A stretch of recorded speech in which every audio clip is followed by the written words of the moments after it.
Appreciate you being here. Late last night and early today, at my direction, the United States Armed Forces conducted an extraordinary military operation in the capital of Venezuela. Overwhelming American military power, air, land, and sea, was used to launch a spectacular assault. And it was an assault like people have not seen since World War II. It was a force against a heavily fortified military fortress in the heart of Caracas to bring outlaw dictator Nicolas Maduro to justice.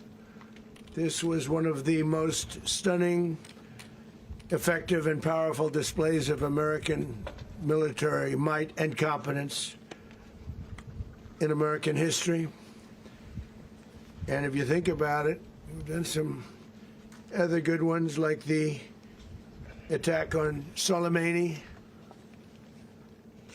the attack on al-Baghdadi, and the obliteration and decimation of the Iran nuclear sites just recently in an operation known as Midnight Hammer, all perfectly executed and done. No nation in the world could achieve what America achieved yesterday, or frankly, in just a short period of time. All Venezuelan military capacities were rendered powerless as the men and women of our military, working with U.S. law enforcement, successfully captured Maduro in the dead of night. It was dark. The lights of Caracas were largely turned off due to a certain expertise that we have. It was dark, and it was deadly. But captured along with his wife, Celia Flores, both of whom now face American justice. Maduro and Flores have been indicted in the Southern District of New York, it's Jay Clayton, for their campaign of deadly narco-terrorism against the United States and its citizens. I want to thank the men and women of our military who achieved such an extraordinary success overnight with breathtaking speed, power, precision, and competence. You rarely see anything like it. You've seen some raids in this country that didn't go so well. They were an embarrassment. If you look back to Afghanistan, or if you look back to the Jimmy Carter days, they were different days. We're a respected country again, like never before. These highly trained warriors, operating in collaboration with U.S. law enforcement, caught them in a very ready position. They were waiting for us. They knew we had many ships out in the sea. We're just sort of waiting. They knew we were coming. So they were in a ready, what's called a ready position.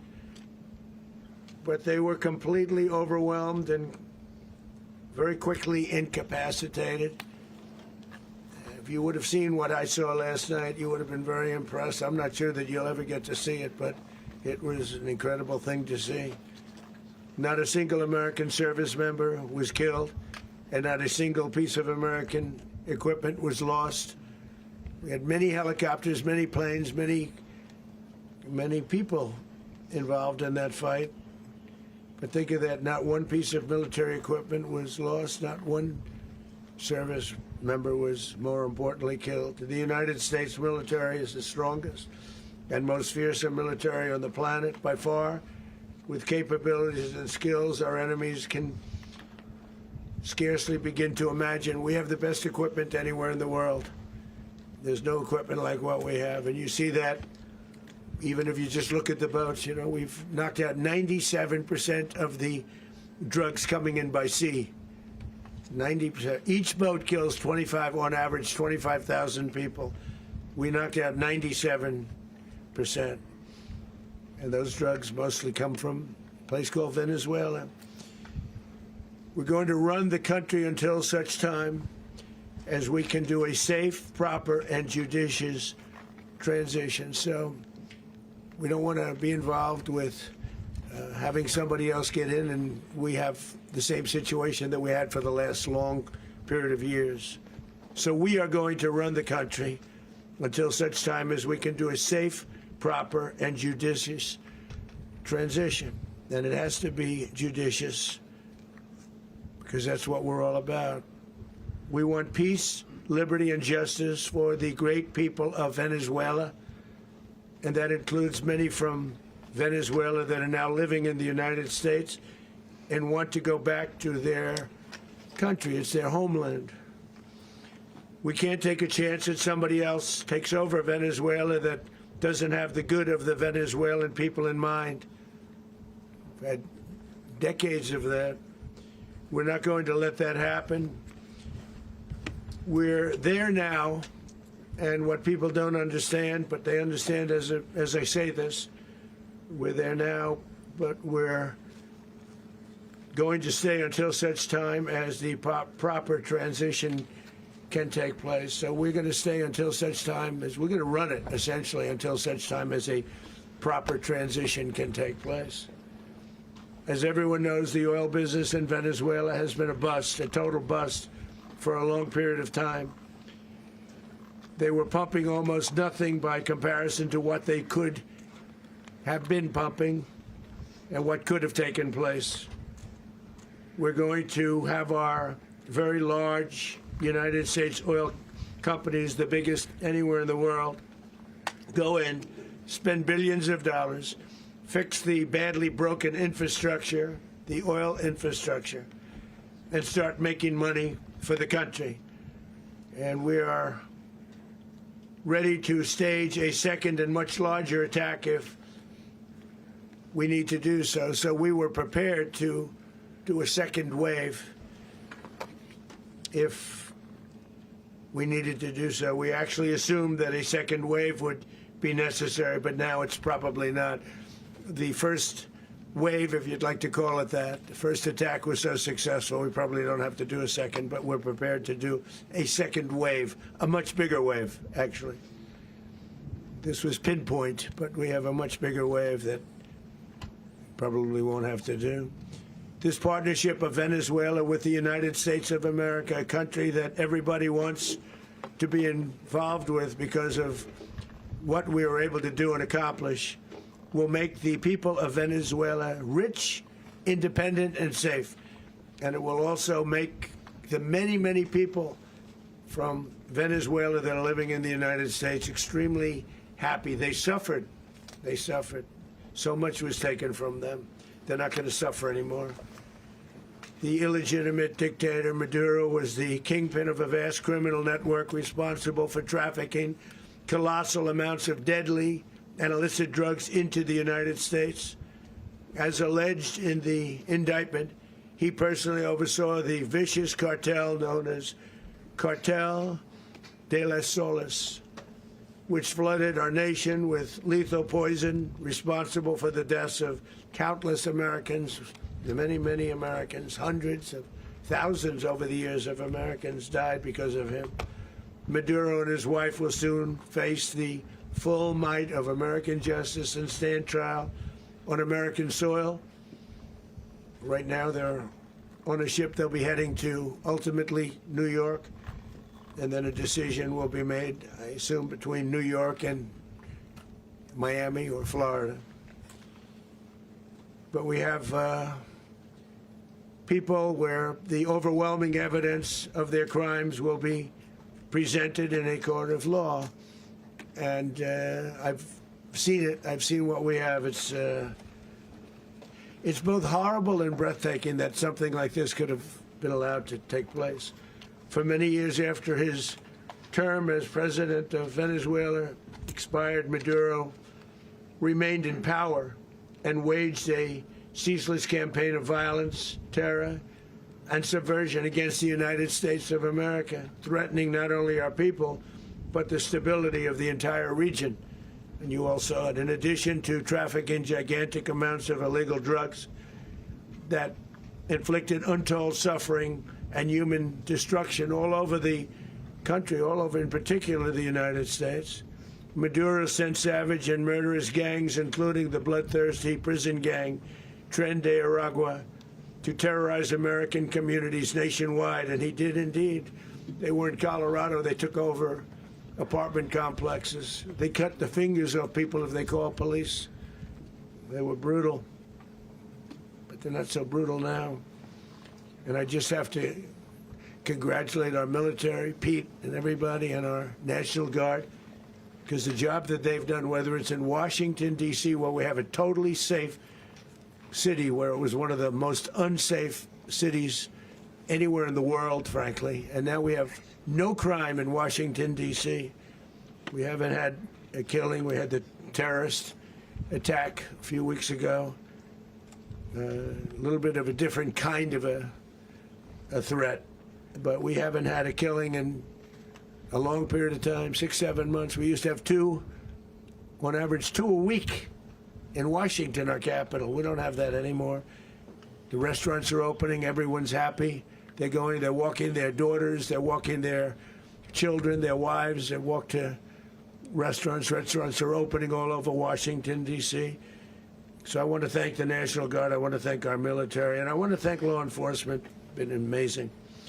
And they should do it with more cities. We're doing it, as you know, and we're doing it in Memphis, Tennessee right now, and crime is down. We've just sort of started a few weeks ago, but crime is down now 77%. And the governor of Louisiana called, great person, and he wanted us to help him, as you know, in a certain very nice part of Louisiana. And we have done that. It was a rough section, and we have crime down. I understand it's down to almost nothing already after 2.5 weeks. New Orleans, it's down to almost nothing, and we've only been there for 2.5 weeks. Can't imagine why governors wouldn't want us to help. We also helped, as you know, in Chicago, and crime went down a little bit there. We did a very small help because we had no working ability with the governor. The governor was a disaster, and the mayor was a disaster, but it knocked down crime. But we're pulling out of there. When they need us, we'll know. You'll know. You'll be writing about it. And likewise, Los Angeles, where we saved Los Angeles early on, where the head of the police department made a statement that if the federal government didn't come in, we would have lost Los Angeles. That's long after the fires. That's when they had the riots in Los Angeles. We did a great job. Got no credit for it whatsoever, but that's okay. It doesn't matter. We don't need the credit. But we'll be pulling out when they need us. They'll call, or we'll go back if we have to. We'll go back. But we did a great job in various cities. But the place that we're very proud of is Washington, D.C., because it's our nation's capital. We took it from being a crime-ridden mess to being one of the safest cities in the country. But the gangs that they sent raped, tortured, and murdered American women and children. They were in all of the cities I mentioned, Tren de Aragua. And they were sent by Maduro to terrorize our people, and now Maduro will never again be able to threaten an American citizen or anybody from Venezuela. There will no longer be threats. For years I've highlighted the stories of those innocent Americans whose lives were so heartlessly robbed by this Venezuelan terrorist organization. Really one of the worst. One of the worst, they say the worst.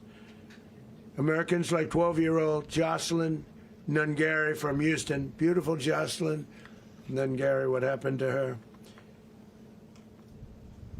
They, as you know, they kidnapped, assaulted, and murdered by Tren de Aragua animals. They murdered Jocelyn and left her dead under the bridge. There was a bridge that will never be the same to so many people after seeing what happened.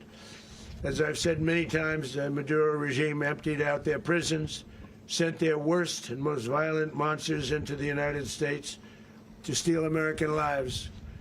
And they came from mental institutions and insane asylums. They came from prisons and jails. The reason I say both, they sound similar. Actually, prisons a little bit more hostile, a little bit tougher. A mental institution isn't as tough as an insane asylum, but we got them both. They sent from their mental institutions. They sent from their jails, prisons. They were drug dealers. They were drug kingpins. They sent everybody bad into the United States, but no longer. And we have now a border where nobody gets through. In addition, Venezuela unilaterally seized and stole American oil, American assets, and American platforms, costing us billions and billions of dollars. They did this a while ago, but we never had a president that did anything about it. They took all of our property. It was our property. We built it. And we never had a president that decided to do anything about it. Instead, they fought wars that were 10,000 miles away. We built Venezuela oil industry with American talent, drive, and skill, and the socialist regime stole it from us during those previous administrations, and they stole it through force. This constituted one of the largest thefts of American property in the history of our country. Considered the largest theft of property in the history of our country. Massive oil infrastructure was taken like we were babies, and we didn't do anything about it. I would have done something about it. America will never allow foreign powers to rob our people or drive us back into and out of our own hemisphere. That's what they did. Furthermore, under the now deposed dictator Maduro, Venezuela was increasingly hosting foreign adversaries in our region and acquiring menacing offensive weapons that could threaten U.S. interests and lives. And they used those weapons last night. Potentially in league with the cartels operating along our border. All of these actions were in gross violation of the core principles of American foreign policy, dating back more than 2 centuries, and not anymore. All the way back, it dated to the Monroe Doctrines. And the Monroe Doctrine is a big deal, but we've superseded it by a lot, by a real lot. They now call it the Monroe Document. I don't know. It's Monroe Doctrine. We sort of forgot about it. It was very important, but we forgot about it. We don't forget about it anymore. Under our new national security strategy, American dominance in the Western Hemisphere will never be questioned again. Won't happen. So just in concluding, for decades, other administrations have neglected or even contributed to these growing security threats in the Western Hemisphere. Under the Trump administration, we are reasserting American power in a very powerful way in our home region. And our home region is very different than it was just a short while ago. The future will be, and we did this in my first term. We had great dominance in my first term, and we have far greater dominance right now. Everyone's coming back to us. The future will be determined by the ability to protect commerce and territory and resources that are core to national security. These are core to our national security. Just like tariffs are, they've made our country rich, and they've made our national security stronger than ever before. But these are the iron laws that have always determined global power. And we're going to keep it that way. We will secure our borders. We will stop the terrorists. We will crash the cartels, and we will defend our citizens against all threats, foreign and domestic.